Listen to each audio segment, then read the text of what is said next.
Welcome back, watch fans. Today we are talking about bargains in the world of Patek Philippe. That's right. How can you get a Patek Philippe for 80%, 90% off retail? Well, the secret is you're going to have to buy JLC. That's right, JLC. Now, it's quite fascinating that JLC, this brand, is one of the older watch brands. And by the way, the whole thing about age of watch brands, it absolutely means nothing because most of these companies, they went bust, 100 years, over the last couple hundred years. Breguet, I mean, we could go down the whole list. I mean, Jacques Droz, I mean, whatever. The age means nothing. It's all about what have you done for me lately, right?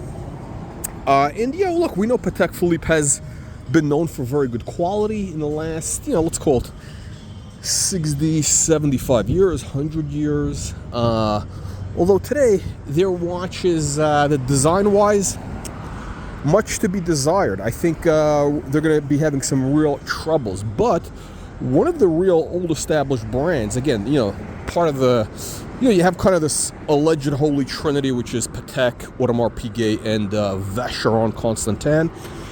There is one brand that's actually belongs up there, but has been missing. It's JLC, JLC. Why is that? Well, they're known as the watchmaker's watchmaker, and they do incredibly high quality of movements, superb complications. And if you look at some of the limited edition watches that they do,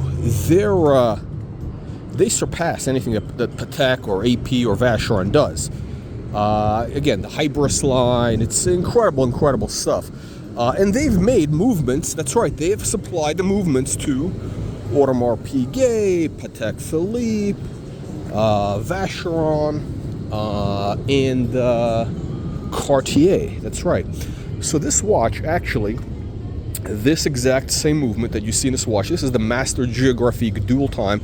They got that same movement, same exact movement, in the Audemars Piguet Royal Oak Dual Time, the Audemars Piguet Dual Time, regular Dual Time, and the Vacheron Overseas Dual Time. Now, I think the new one that they have, the new Vacheron Dual Time, I think they might be using their own movement. I'm not sure, but it was originally a JLC movement. I mean, the layouts on the watches were pretty much the same, except here you have the city window that you can move. Quite an incredible watch. Now, let me tell you the value proposition. And by the way, this has been seconded. It's not my opinion. I'm just an idiot. Also, Bill Sanders. Bill Sanders, the Illuminati guy. Bill Sanders, watch art sci, whatever he calls himself. He actually knows his horology. I mean, he's more of a movements guy. Whether it's watch movements, bowel movements, he's all about the movement. Look, I appreciate the movement. It's very important, but I do need to have some nice design. Bill is more of a movement guy, but anyway, he's he did a video the other day, actually today, talking about the value proposition of JLC, of this particular watch, the Master Géographique. And I think so here's the problem with JLC. I'll tell you the one big problem, and I've mentioned this on many videos. They happen to do all the right watches, but in all the wrong metals and movements, right? The wrong metals, the wrong metals and the wrong dials. So, for example, this watch, they do this in a rose gold, they do this in a black dial, which I love. But the problem is, they also put out the same exact watch in steel, in peasant metals. They do it in platinum also, but I don't want to see the same exact watch made available for the unwashed masses. I don't want to see the hoi polloi. I don't want this watch to be accessible to the hoi polloi. I mean, what's the point, right? And that's where JLC makes a misstep. Because look, if this was a watch by Patek Philippe, this would be a $40,000 list price, $40,000, right? And it would probably retail list on the secondary market for 30. Who knows? Actually, it's hard to say. They got the world time. They have their travel time, which are basically, the travel time is a relatively simple watch. That one is on the secondary market around 20s, low 20s, and the world time is in the 30s, around the 30s. Now, The interesting thing is, this you can pick up for how much? About $9,000 in gold, rose gold. By the way, the movement on the back is incredible, beautiful movement. So don't tell me about the movement, hand finishing, all that. The movement is beautiful. There's a display back, but there's also a hunter thing that snaps or opens up. So there's an extra piece of gold. So this and there's a deployment clasp, which, by the way, they're not doing anymore. JLC is cheapening. They're cutting corners. JLC is cutting corners right now. So if you're going to buy these, you got to buy the neo vintage. Guys, I'm telling you, the opportunity is in the neo vintage space. What does neo vintage mean? It's a fugazi word. It basically means watches, I don't know, circa, late 90s to 2010. I think that's what you would call neo vintage. Stuff that's like 15 to 20 years old, basically. 25 years old, 10 to 25 years old is considered neo vintage. I guess. There's no real definition. But you know it when you see it. So the problem is, here's the problem for JLC. So the watch is incredible. You got a great, forget about the movement. I mean, Bill Sanders can tell you all about the movement and all the high quality and all the nonsense. And again, look, if it's good enough for Vacheron Constantin, for Audemars Piguet, and here you get it for $9,000, on those brands, it's going to cost you a lot more. And this is the real deal. This is authentic. Do you understand? This is actually, I know all you kids today, you want that authenticity. It's all about the authenticity. Well, this is the real deal. This is the authentic watch. Versus the,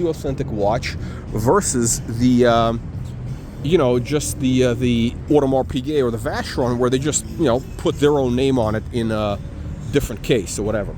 And I don't think they have a seconds hand on those, which I actually don't like the seconds hand. I don't really need to know the seconds. Seconds are for peasants. So this is about $9,000.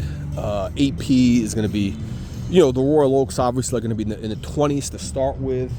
What else? They have a regular one for about 15, but again, they're not going to have the function of the cities thing at the bottom. They don't have that thing where you turn the wheel and it does it automatically. So not quite as complicated, which I don't really care about the complication thing, and frankly, I don't really use it that much, but it's pretty good.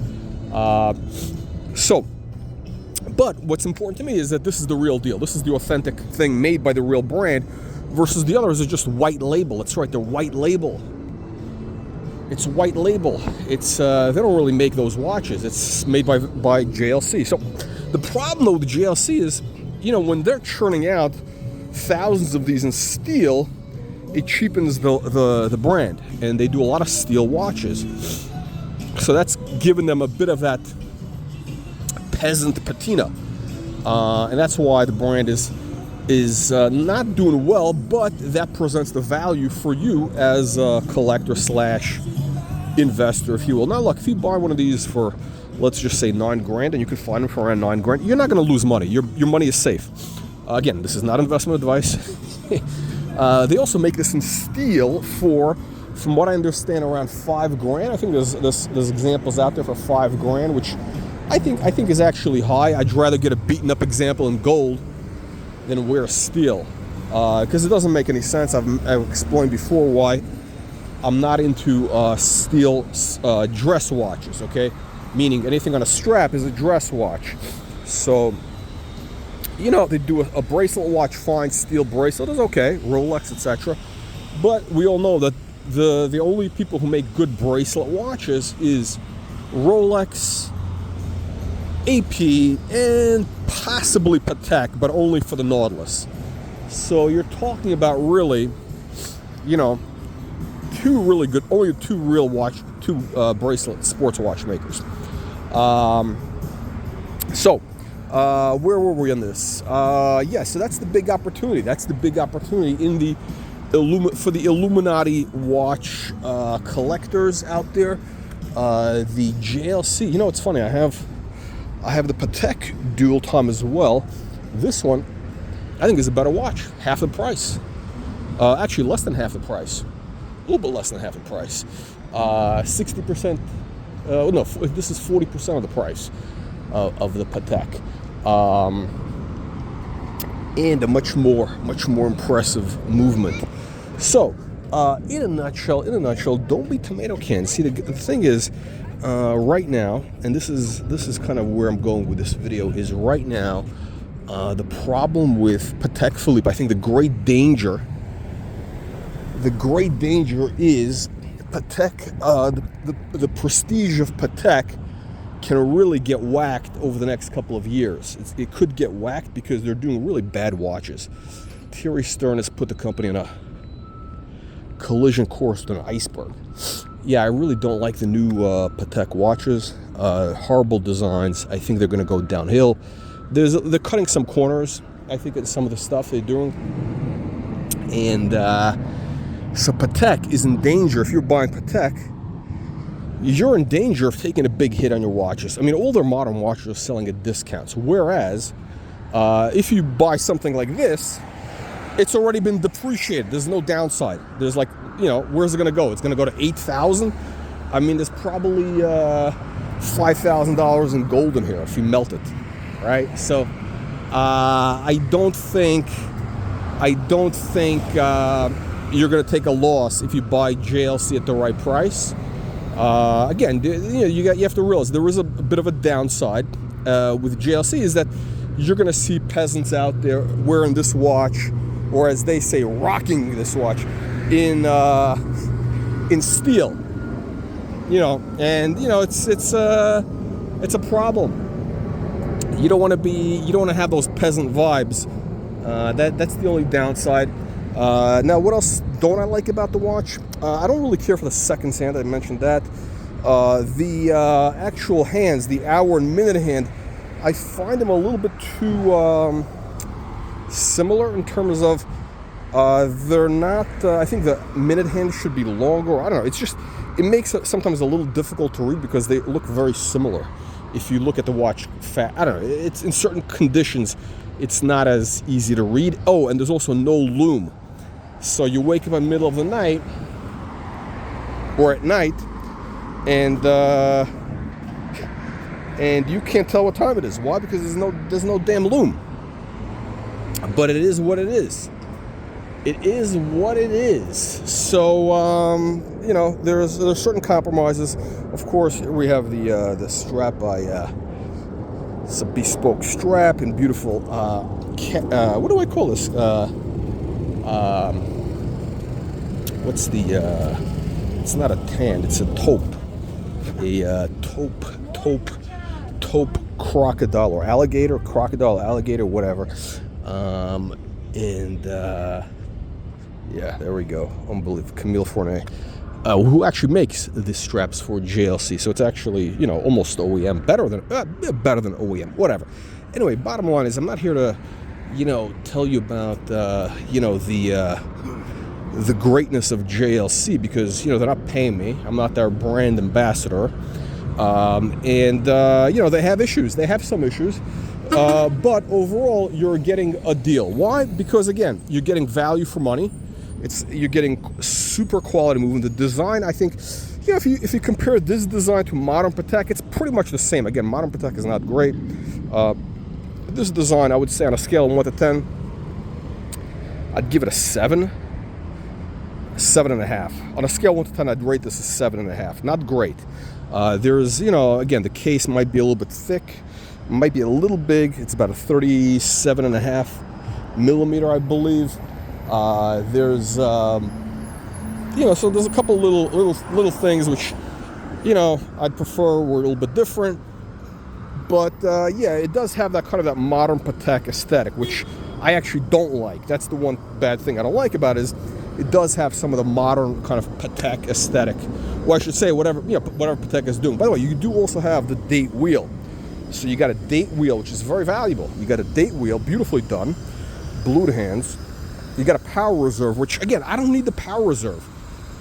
That's the problem. I don't need a power reserve, cluttering my dial.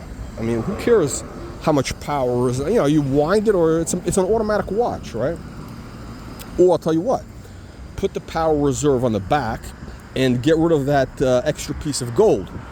Because just why do I need to flip it open to look at the movement? I want to be able to just look at the movement. I don't want to do any extra work.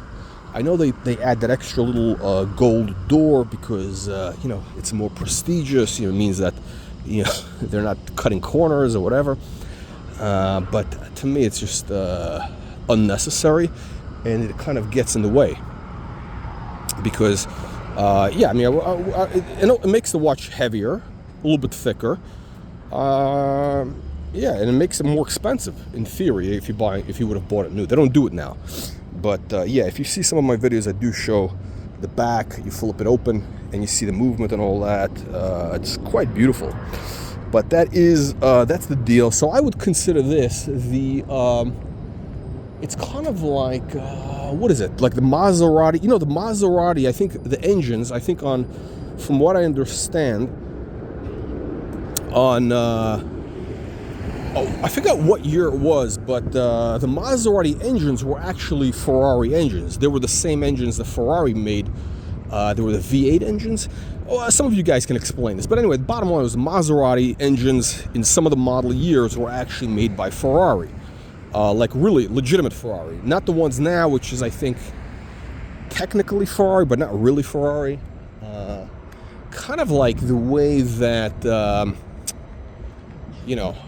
BMW makes engines for Rolls, but which I actually think is terrible because BMW engines are garbage, leaking oil, and design-wise, I think the Rolls has some problems. Modern Rolls, the problem with BMW is they have a lot of peasant vibes in there. BMW is really it's just a peasant car company, and so the Rolls that seeps into the Rolls design ethos.